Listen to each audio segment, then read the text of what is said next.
Saudari-saudaraku, baik para petugas liturgi yang hadir dalam Pranekares ini maupun semua umat dimanapun Anda berada,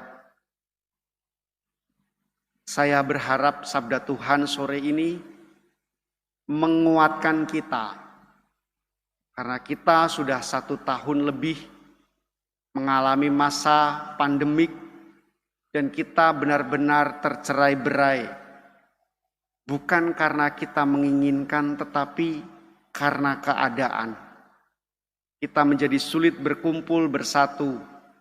Kita kadang kehilangan figur pemimpin dalam situasi semacam ini. Kita merasakan sendiri. Dan kadang kendati kita merayakan perayaan-perayaan melalui online ataupun dalam kelompok-kelompok kecil, kita merasa kita seperti domba, seperti kawanan yang tidak memiliki gembala. Banyak di antara kita masih dengan tekun setia mempercayai bahwa Yesus adalah gembala dan menemani hidup perjuangan kita. Beberapa hilang karena memang harus disibukkan dengan banyak hal. Tetapi marilah pada kesempatan sore hari ini, sabda Tuhan Yesus ketika Dia melihat kita sungguh mencari seorang yang bisa membimbing dalam situasi yang tidak mudah ini. Dan Dia, Yesus, tergerak belas kasih-Nya untuk turun menyertai domba-dombanya. Mungkin para imam, secara khusus romo-romo di paroki, tidak bisa menyentuh kita secara langsung dengan keterbatasannya. Tapi kita diingatkan bahwa sejak dibaptis, kita disatukan dengan Kristus. Kristus hidup di dalam diri kita. Kalau Kristus adalah gembala yang baik, yang sungguh amat baik, dan tinggal di dalam diri kita, berarti kita pun diundang juga untuk menjadi gembala, setidaknya bagi orang-orang yang ada di sekitar kita. Orang-orang yang kebingungan mencari arah, kebingungan dalam situasi ini, yang mungkin sudah lebih dari 1 tahun, sungguh-sungguh kehilangan gembalanya. Bukan karena dosa, tetapi karena situasi.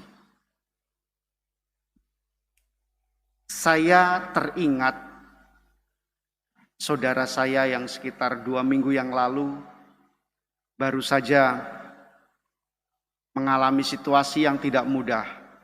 Kakak atau saudara saya ini baru saja menolong istrinya yang pulang kondangan, dan dia merasakan istrinya tidak enak badan, lalu dibawa ke rumah sakit karena sering muntah-muntah. Ternyata istrinya terkena COVID. Lalu bapak ini pun akhirnya harus diisolasi, di karantina. Dan setelah 3 hari, hari kelima, sang ibu meninggal. Bapak itu hanya bisa melihat istrinya dari atas lantai 4. Istrinya dimasukkan ke dalam peti dan dibawa oleh mobil ambulan dan dimakamkan. Beberapa kali dia teleponan dengan saya dan mengatakan, "Saya percaya." Dia menguatkan dirinya sendiri bahwa Tuhan pasti menghendaki yang terbaik. Tapi dia merasakan dia tidak bisa menjadi seorang yang menemani keluarganya pada saat peristiwa itu terjadi. Karena ketika misa 7 hari bersama saya secara online, dia pun tidak bisa hadir karena masih dipasang selang. Dia merasa tidak bisa menemani keluarganya, tidak bisa menemani istrinya. Banyak dari kita mungkin punya banyak kesempatan untuk menemani keluarga kita, menemani anak-anak kita dalam belajar. Sadarilah itu sebagai cara kita menggembalakan, cara kita untuk membimbing mereka. Sebagian dari kita mungkin menjadi seorang pengajar. Jadikanlah kesempatan itu sungguh kesempatan membimbing, mengarahkan mereka. Tunjukkanlah pada mereka apa yang kamu lakukan saat ini ada gunanya untuk masa depan. Bahwa kamu tidak sendirian, kamu ada guru, kamu punya teman-teman yang walaupun secara online. disadarkan bahwa mereka adalah sebuah persekutuan. Ketika kita juga menyadari sebagai student jauh dari orang tua, jadikanlah kesempatan menggunakan gawai kita untuk menggembalakan mereka. Tadi Bayu, karyawan saya, ketika mendengar besan ibunya meninggal, dia langsung mengontak kakaknya, ibunya, untuk memastikan apa yang terjadi di sana, supaya orang tuanya kalau memang itu berbahaya untuk didatangi nggak usah layak. Dan dia menggembalakan orang tuanya dari jauh. Kadang orang-orang di desa, orang-orang itu tidak peduli tentang hal ini, tidak tahu. Tetangga saya yang baru saja meninggal juga, ketika mengundang saya, ngajak salaman. Mohon maaf Pak, saya tidak salaman. Kadang banyak orang-orang yang perlu kita gembalakan, kita arahkan. Jangan kita anggap 1 tahun lebih ini mereka sudah mengerti bahwa situasi ini adalah situasi yang biasa-biasa saja. Dikatakan di Jambi, di Tangerang, meningkat jumlah orang yang terpapar.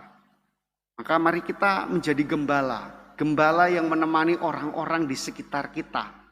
Karena kita dipanggil untuk melanjutkan karya gembala yang baik, karya Kristus. Mari kita bersama-sama menyadari ini bukan saatnya kita mencari, tapi saatnya kita mengembalakan. Saatnya kita mendampingi dan mempersatukan. Supaya yang tercerai-berai, yang akhirnya sibuk dengan dirinya sendiri, kembali disadarkan bahwa kita adalah satu kawanan. Kita harus berjuang bersama. Kita tidak bisa hanya menyalahkan pemerintah atau menyalahkan tenaga medis. Tidak, kita harus bersama-sama sebagai kawanan anak-anak Allah. Berjuang bersama. Sampaikanlah melalui media-media kita, sosial, untuk mengajak mereka berfokus kepada bagaimana kita membangun kehidupan yang lebih baik. Sampaikanlah melalui internet, melalui gawai kita, informasi-informasi yang membuat kita semakin kuat bersatu dan tidak merasa sendiri.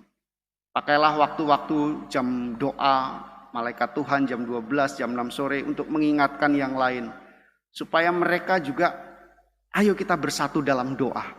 Kalau kita tidak bisa bersatu secara fisik di gereja, ayo pada saat Angelus ini kita berdoa untuk para tenaga medis yang sering tidak kita pedulikan. Ayo saat ini kita berdoa untuk pemerintah kita yang memang habis-habisan. Mari kita berdoa supaya keluarga kita di tempat yang jauh. Karena saya merasa COVID bukan sesuatu yang jauh lagi. Karena orang-orang yang kita kenal, orang-orang yang ada di sekitar kita, mulai satu persatu terpapar. Artinya semakin mendekatlah dia kepada kita. Mari kita bersatu sebagai gembala. Anda semua adalah gembala. Gembalakanlah keluarga Anda.